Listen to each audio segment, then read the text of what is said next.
તો એકદમ ટેસ્ટી અને ચટપટું ગરમા ગરમ પૂના મિસળ. તો જો તમે પણ આ રીતે બનાવશો તો બહુ જ ટેસ્ટી બનીને રેડી થાય છે. ફ્રેન્ડ્સ, આજે હું શેર કરીશ તમારી સાથે પૂના મિસળ બનાવવાની રેસીપી. તો એ આગળ મગ અને મઠને મેં ફણગાઈ લીધા છે આ રીતના.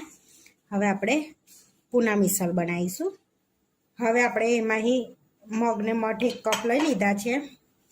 હવે કુકરમાં એડ કરીને બાફી લઈશું. અહીંયા મેં મગને મઠ લઈ લીધા છે. અહીંયા 1 કપ લીધા છે. તો હવે આની અંદર જેથી ચણા છે, પછી વટાણા છે, એ બધું એડ કરી શકો છો. મેં અહીંયા આગળ મગ ને મઠ એડ કર્યા છે. તો હવે થોડું પાણી એડ કરીશું આપણે.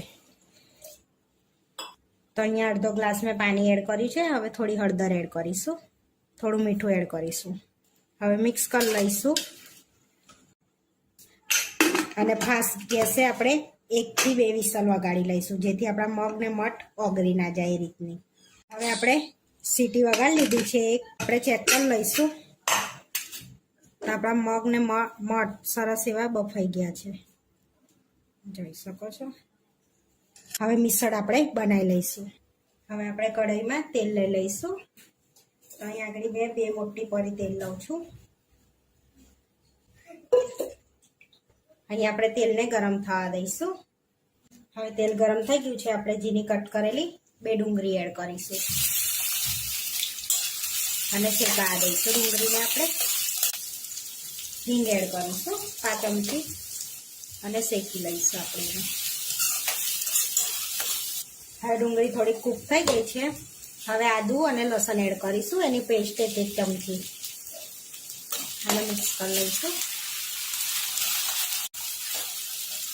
અને સહેજ મીઠું એડ કરીશું, જેથી એટલે કૂક થઈ જાય. ડુંગળી શેકાઈ ગઈ છે. હવે ટામેટાની પ્યુરી એડ કરીશું. તો અહીંયા મેં 2 ટામેટા લીધા છે અને મિક્સ કરી લઈશું આપણે અને શેકાવા દઈશું. હવે સરસ આપણે એવું શેકાવા દઈશું. પછી બીજા મસાલા એડ કરીશું. હવે આપણી પ્યુરી થોડીક શેકાઈ ગઈ છે. હવે આપણે અંદર મસાલા કરીશું. અહીંયા કાશ્મીરી લાલ મરચું પહેલાં એડ કરીશું આપણે 2 ચમચી. ગરમ મસાલો એડ કરીશું 1 ચમચી. ધાણા જીરું પાવડર એડ કરીશું 1 ચમચી. થોડી હળદર એડ કરીશું અને થોડુંક તીખું લાલ મરચું 1 ચમચી એડ કરીશું. હવે પૂના મિસળનો મસાલો એડ કરીશું અને મિક્સ કરી લઈશું અને શેકાવા દઈશું સરસ. અહીંયા ગ્રેવી આપણે શેકાવા દઈશું સરસ, જેથી તેલ છૂટું પડે ને એ રીતનું. આપણી ગ્રેવી શેકાઈ ગઈ છે અને તેલ બી છૂટું પડી ગયું છે. હવે આપણે એડ કરી દઈશું મગને મઠ બાફેલા અને મિક્સ કરી લઈશું. હવે એમાં 1 ગ્લાસ પાણી એડ કરીશું આપણે અને બીજું થોડુંક એડ કરી દીધું હતું આપણે. હવે એની અંદર સ્વાદ પ્રમાણે મીઠું એડ કરીશું આપણે અને સરસ એવું ઉકળવા દઈશું. મિક્સ કરી લઈશું. આપણું મિસળ ઉકળી ગયું છે સરસ, જોઈ શકો છો તમે. તરી બી સરસ એવી ઉપર આવી ગઈ છે. પૂના મિસળ બનીને રેડી થઈ ગયું છે. હવે આપણે ગેસ બંધ કરીને એને સર્વ કરી લઈશું.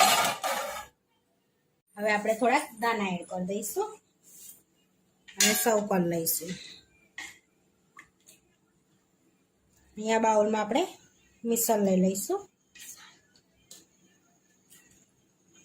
હવે અંદર એડ કરીશું આપણે ચવાણું, થોડી એડ કરીશું બુંદી આપણે અને એડ કરીશું ઝીણી સેવ. હવે એની પર ડુંગળી એડ કરીશું આપણે અને ટામેટું એડ કરીશું